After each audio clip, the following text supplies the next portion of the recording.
Hey everyone, really warm welcome back to the channel.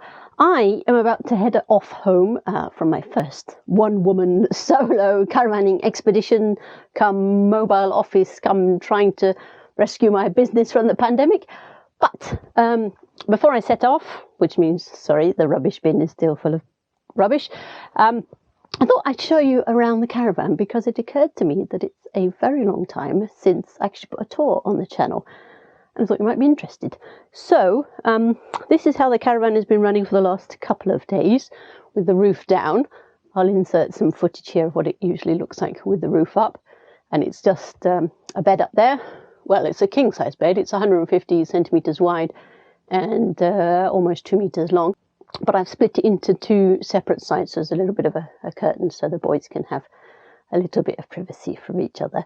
It's a padded curtain, so it does a little bit with the acoustics. And hopefully they don't roll into each other because it's velcroed at the top and the bottom, so it forms a semi-rigid divider between the two of them. Anyway, that's the roof, but it's been running in sort of normal caravan mode like this. So I thought I'd take you on a little tour. We start at the back and work forwards? Yeah, why not? So at the back here, I've still got all the... Of course, I've got all the bedding in for four, so I've had to set up me on one side and all the piles and piles of spare duvets and blankets and things because, of course, the roof is down at the side there, but that's no biggie. So anyway, this is a full double-sized bed, 135 centimetres wide, and then you can just imagine how much storage is under there. I'll try and insert some pictures as I'm prattling on as well, and then you can see what that looks like. So in there, obviously, we have to be very careful with the loading of that to make sure we're not too rear heavy. The water tank's in there as well. And then we have a side kitchen over on this side here. It's looking a bit mucky. Give that a bit of a clean. Needs a clean up in a minute. So I've got 3-burner hob, piezo ignition, all that good stuff. And then, of course, you've seen the toaster and kettle drawer that I've built, which has got the drainer on. And I've made a little bit of a mod to the drainer.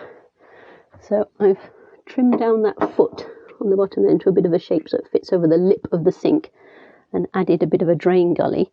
So that makes that all perfectly workable now. Otherwise, you've got draining racks in the way because I just couldn't get one that fitted. So that fitted the best, but wasn't quite the right angle.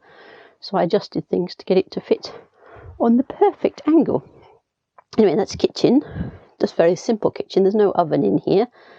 But other people use things like Omnia, one of those. I'll put a picture in here. So it's a stovetop oven. It's like a sort of metal donut thing. So the heat goes up through the middle and then circulates around on the inside of the donut. So that's a hob-based one. Or, of course, the Eriba community absolutely loves something called the Ramoska. Ramoska. I'll put a picture of that in here. You can get those from Lakeland. That's a little plug-in oven thing. That seems to work quite well. And I've got one of these, I guess it's an air fryer, but ours has got a rotisserie attachment too, and that is good. Anyway, down here I've got a couple of cupboards. So a very packed cutlery drawer full of all sorts of stuff, excuse the mess. And then pots and pans. This is a massive cupboard. It's got the wheel at the back. But that holds everything we need in the kitchen. And then we've got fridge there, 127 litres. I think it's 127. It's not bad. Little freezer on the top. What have I got in there? Mangoes, carrots, eggs. Yeah, that's quite presentable. Well, I don't know about presentable, but the food's all right. Anyway, freezer compartment up at the top. Bits and pieces there, and I tend to, when I'm away with the boys, I tend to fill that with Tupperware boxes. It just makes it easier for getting stuff in and out. And on this side we have the washroom. So Andrew Ditton's favourite towel holder things on the back door there, although I did find stuff was falling off when you had small boys in here, so I put these in on the top and put some, just stitched some extra little bits of ribbon, although it's cotton tape on the top there to hold the towels. And lighting, obviously, just a normal bench loo. Pretty good storage. There's loads of rooms for knickknacks and bits and pieces. Big cupboard under the sink here for all the spare towels. Big cupboard over here for all your toiletries. that sort of thing. And up there as well. I've had this for 5 years now, so we've continuously been thinking about efficiency. And so we've got all the toothbrush heads over there, so we only have to carry one base with us. Obviously it's a problem if we're on non-hookup for ages, but these days I've got a Jackery 1000, so in theory I could charge the toothbrushes in there as well. So yeah, one base, and then all the 4 heads line up across there. I've been lazy because it's just me, I've left that on. I put a loo roll holder on over here, so that's great. This is my favourite basket for the shower, actually. So this is a sort of plastic mesh, but it's nice and breathable. And I always take a pair of shower shoes with me. Horrendously cheap flip-flops. You wouldn't want to walk anywhere in them, but they're good for the shower. The only thing that's annoying about this is, even for my little legs, then your knee bangs on that. And I think, so that 2 years previous to this model, that was so the wheel arch is in there, the backside of the wheel arch, and previously it followed down like that. And I think now they're doing them again like that, but for the 3-4 years either side of this model, they decided to make it into a handy shelf, which it is a shelf, but it's bloody annoying. Just bang your knee on it constantly, especially if you're a girl. So clearly they did not get any 5-foot women to test out their loo, did they?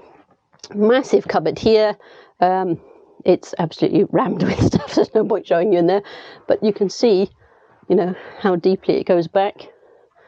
That's got the mains fuses in the back here, and then another massive cupboard at the bottom.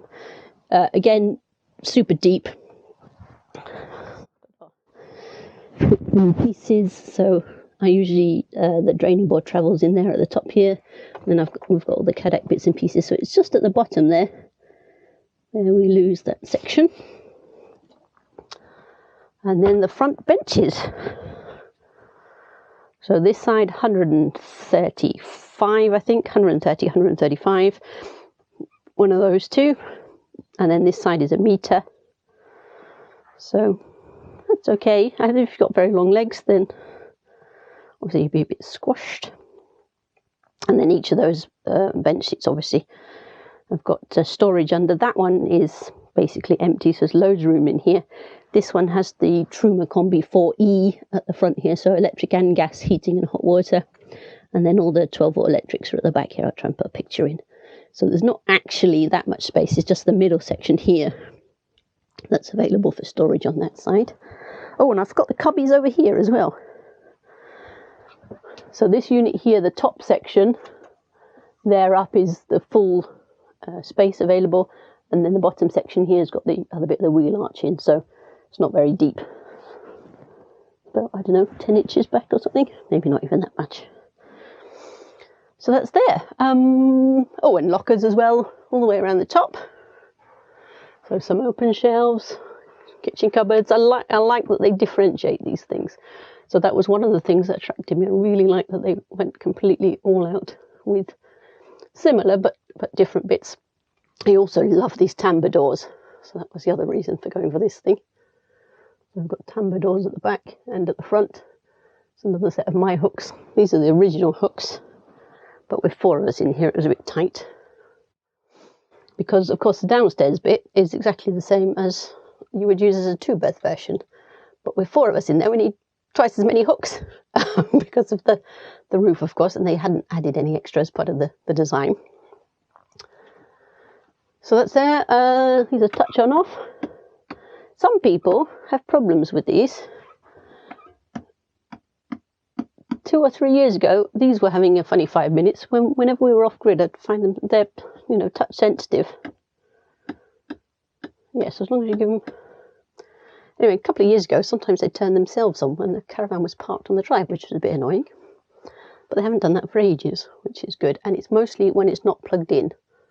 No, I think it was always when it was not plugged in. So I'm not quite sure what weird thing is happening with the 12-volt system then.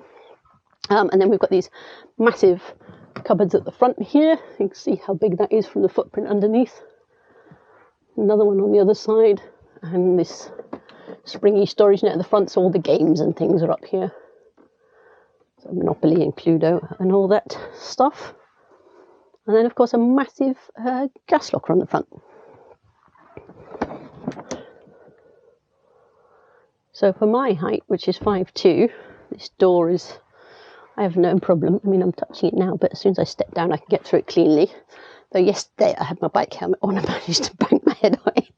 So clearly I am just the perfect height for this caravan. Nice fly screen there. It's very good. It's a little bit delicate with kids, so I'm always very nervous about it, but they're growing up now. And then, of course, got all the lighting for the main unit and for the outdoor awning light and so on. So that is it.